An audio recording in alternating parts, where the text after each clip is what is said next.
Hey there, folks. I'm Mark, in affiliation with Spectrum Pulse. And yeah, this week is weird. We'll get into it. And it's Billboard Breakdown.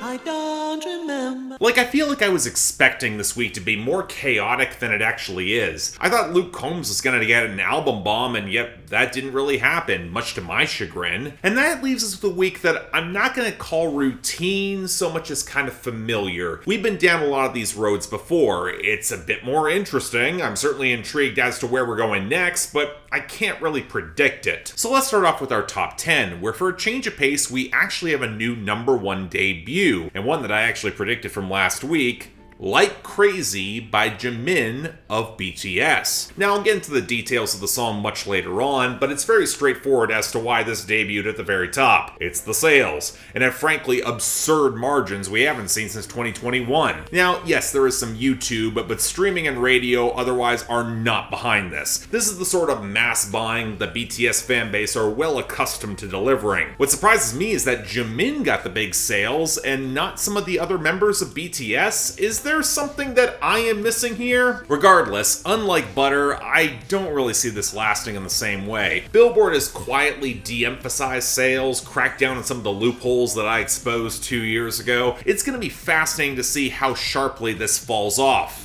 If it does at all, we'll have to see. And that probably means that Flowers by Miley Cyrus will rise again from number 2. It's dominant on radio, consistently strong elsewhere. It might just hold off Last Night by Morgan Wallen as well at number 3, which has considerably better streams, but is still chasing that radio margin. And all that strands Kill Bill by SZA at number 4. I mean, the streaming's there. It looks like she's properly getting the radio push, but if it gets a discount or the slightest of shifts, I'm not going to count it out for a push for the very top. Now, Creepin' by Metro Boomin, 21 Savage and The Weeknd at number 5, I am going to count out. Streaming's down, radio's peaking, it's not closing any margins, and hell, Die For You by The Weeknd and Ariana Grande isn't even trying as it slips down to number 6 with the radio and Freefall. Then we got Boy's a Liar, Part 2 by Pink Pantheress and Ice Spice. And while I thought this had so much momentum to make a run, especially as the streaming is so consistent, it hasn't really been closing that radio margin fast enough, so it's now stranded at number 7. Compare this to Calm Down by Rima and Selena Gomez holding at number 8. Streaming is slowly getting on board, and the radio is only picking up speed. I believe this has the staying power to rise even further, and good thing it's a great song. But the last two are pretty straightforward here. Antihero by Taylor Swift's at number 9, clearly on the exit, albeit with radio inertia, and Players by Coi Leray at number 10, with the radio keeps plugging it with some solid sales, just the streaming's not there.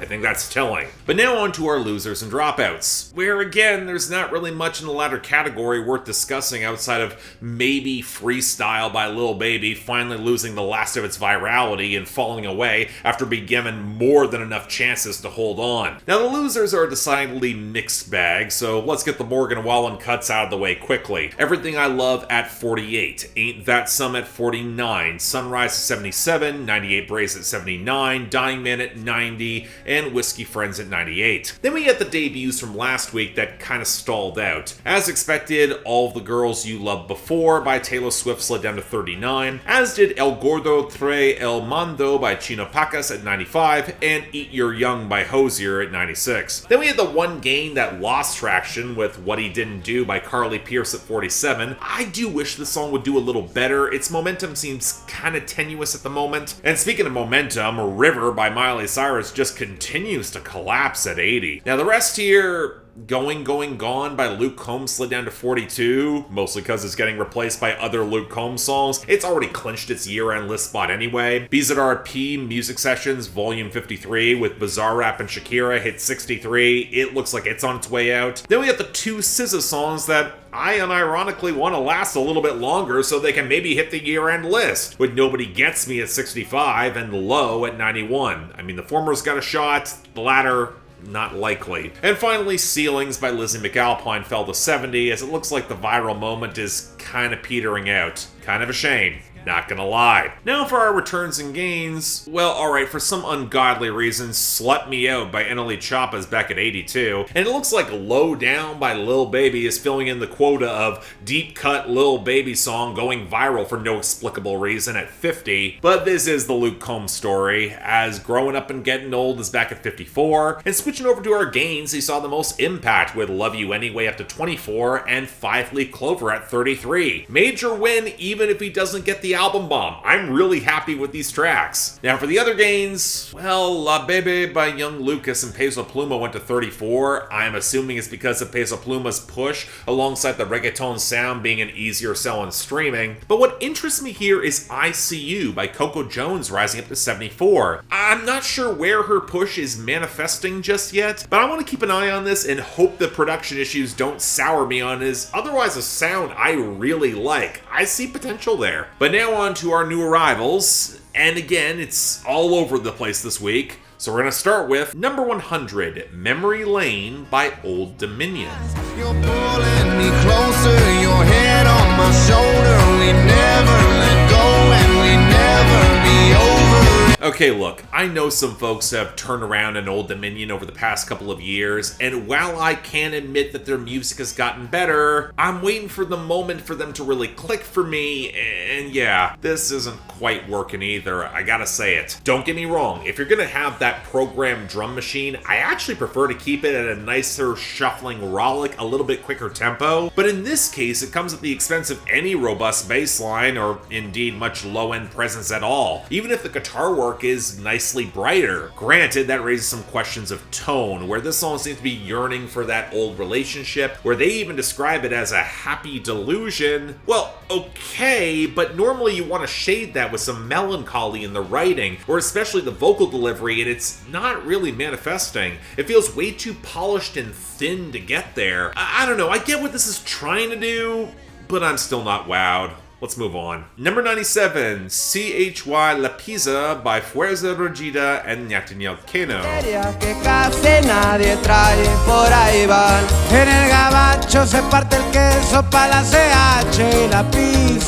Okay, so one thing I've been told surrounding the regional Mexican scene is that it's designed for a more communal experience. It's why the production tends to suck, it's more for the live flair. That seems a bit incongruent with this new song though, which is all about praising the Sinaloa drug cartel, specifically the new generation that's a part of it. And what makes this interesting is that the gang flexing is more in between the lines, so it comes across with some plausible deniability and tangibly dangerous, especially as the duo doesn't center themselves like a lot of rappers do with their street connections, and even then they are more careful than to name drop gangs as explicitly these days. Either way, I'm not surprised we eventually wound up here with the cartels, but the tone overall is weird. But I mean, thankfully, with all the staccato trumpets and the painfully brittle guitars and the amateurish song construction, I can point to just another failure in execution, even if Fuerza Regida's rougher tone kind of fits the vocals. Still, not a fan of this sound as it is. I prefer it goes away. But speaking of things that should go away, number 86, The Light by Juice WRLD. This heart of mine was once cold as ice.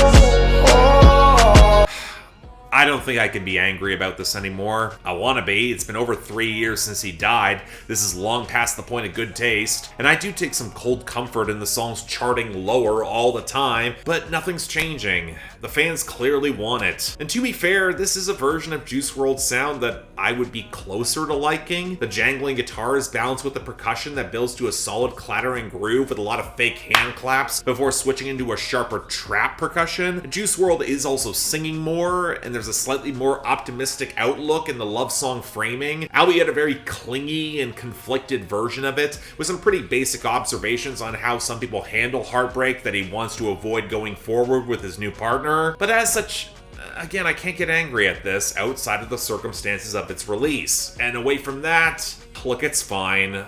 Let's just move on. Number 81, Dogtooth by Tyler, the Creator. For some her time and all her love, that's my concern. I'm trying to buy my neighbor house and turn it to a y'all. If you don't know my grandma name, then we ain't really dogs, bitch. So we might be getting a minor album bomb from Tyler the Creator with the deluxe tracks of Call Me If You Get Lost next week. I'm not normally a fan of deluxe album bombs, but that project's aged a little bit better than I frankly expected, and its best songs are among my favorites in Tyler's catalog. So while I was excited for this, and I don't think it's bad by any means, I kinda get why it was left off the album 2 years ago. The bleeping gloss of the synths alongside the rumbling trap bounce is actually better blended than the majority of Call Me If You Get Lost, but I'm not really wowed by Tyler's hook or his flexing here. He brags better than most, but this texture of his chill, it's more high fashion. It doesn't really have enough of a swerve to give it some bite or flair. I'm not gonna call it bad again, but I'm not really wowed by it either. Just saying. Number 69, Don't Play With It by Lola Brooke, Latto, and Young Miami, or featuring Billy B. Spin all day and my hitters don't play with it, don't play with it, don't play with it. They stay with it. I'm okay with it. When they come to me, they don't play with it. Okay, how to explain this? Lola Brooke is a Brooklyn rapper who released the original version of this song with Billy B back in 2021. It got viral on TikTok, got her signed and opening for A Boogie with the Hoodie, and now there's a big remix with Latto and Young Miami of City Girls to actually chart minus the Billy B feature. Shame because the Billy B original is better. It fits the rougher underground vibe, and I frankly like her verse more than either what we got from Latto or Young Miami. The former of who tries to clap back at the payola accusations. Latto, you're signed to Dr. Luke. We know how the radio traction rolls in. And Young Miami kind of makes me wish that City Girls could have stuck the landing more effectively. Gotta say it. Otherwise, though, it's a pretty decent song. Lola Brooke has some tangible, contemptuous intensity and flair against the skittering rumble, and the sexually charged bars blurring across the gunplay, it hits a decent enough mark of being explicit across that grind. As an MC, she's technically sharper than Glorilla, she's got more natural charisma than Ice Spice, so I'd say it works. We'll have to see. Number 52, Beso by ROSALIA and Rauw Alejandro.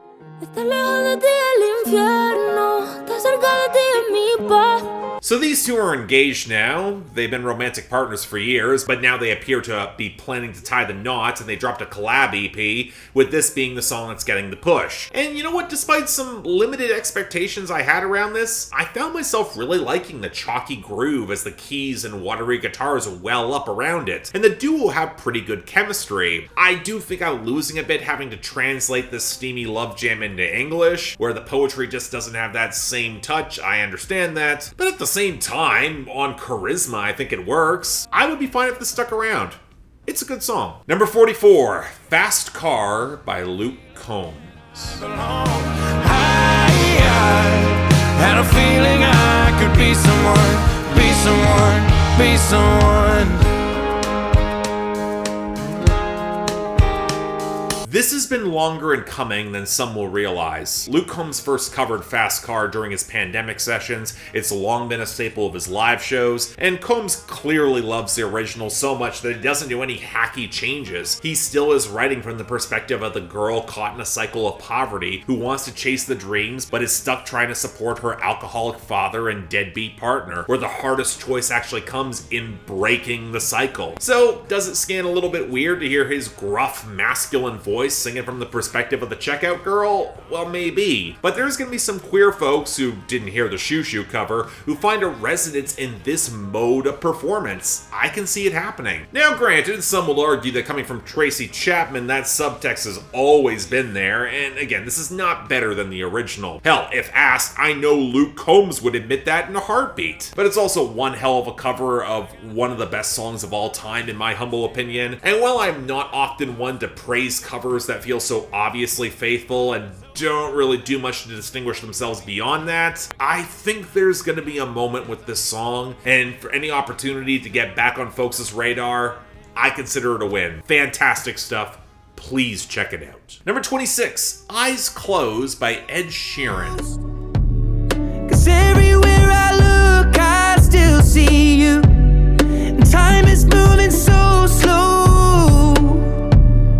And I don't know what else that I can do. Something very odd is happening with the rollout of Subtract. You get all this buzz with Ed Sheeran's connection to Aaron Dessner of The National, and bring in Fred again back in, looking to go more in an indie folk, indie pop direction. And then a lead-off single, we got Max Martin and Shellback, who are good songwriters, but they don't exactly fit with the vibe. But here's the thing, Ed Sheeran has written a lot of excellent songs about loss and death that's touched people in his life. A Fire Love, Supermarket Flowers, Visiting Hours. And you can tell that he's trying to lean into the auto-tune inflected brittle acoustics, where he tries to find a moment to commemorate his lost friend on that dance floor. Hell, that could be a natural fit for Fred Again's approach in production. I've heard his stuff. But then you got the leaden, clunky percussion, the very stark pop post-chorus, the weird changes in rhythm on the pre-chorus, and neither that sense of intimacy nor bombast really manifest well. It falls into this awkward middle ground that unfortunately leaves Ed Sheeran in his upper register for a lot of the song, and that's never been my favorite. I'm not gonna call this bad. The sentiment somehow still kind of works. Ed Sheeran is really good at selling this brand of sincerity, but it's kind of awkward. If it underperforms outside of the expected radio push, cause come on, it's Ed Sheeran, wouldn't be surprised. Just saying. And finally, number 1, Like Crazy by Jimin.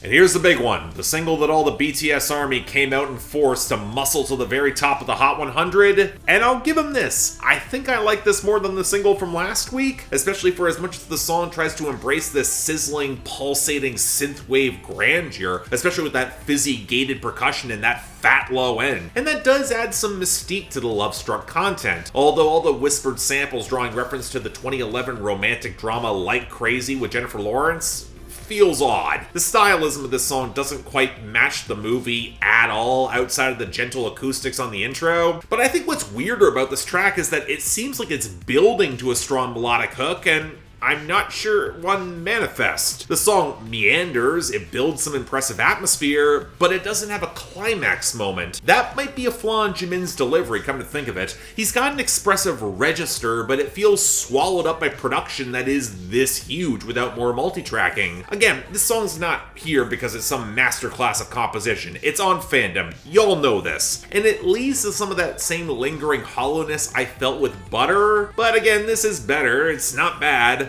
I'm just not sure there's enough of a reason for me to care about it going forward. All I'm saying. But that's our week. Kind of a weird one, not gonna mince words. The worst falls out pretty easy with CHY La Pizza by Fuerza, Regida, and Natanael Cano. But this honorable mention would be tricky. You know what? I would be giving it to Juice WRLD for the light on principle, but the song's otherwise fine. Let's go with a tie for honorable mention between Beso by ROSALIA and Rauw Alejandro, and Don't Play With It by Lola Brooke, but specifically the Billy B version. I mean, the best of the week is Fast Car covered by Luke Combs, obviously. I got the sneaking suspicion this cover is going to be way bigger this year than some folks might expect. Just wait. Now, next week, maybe with Interscope backing them, Boy Genius might get something, at least alongside that Tyler mini album bomb. We'll have to see. But until then, I'm Mark. You're watching Billboard Breakdown, affiliated with Spectrum Pulse. And I'll see you next time.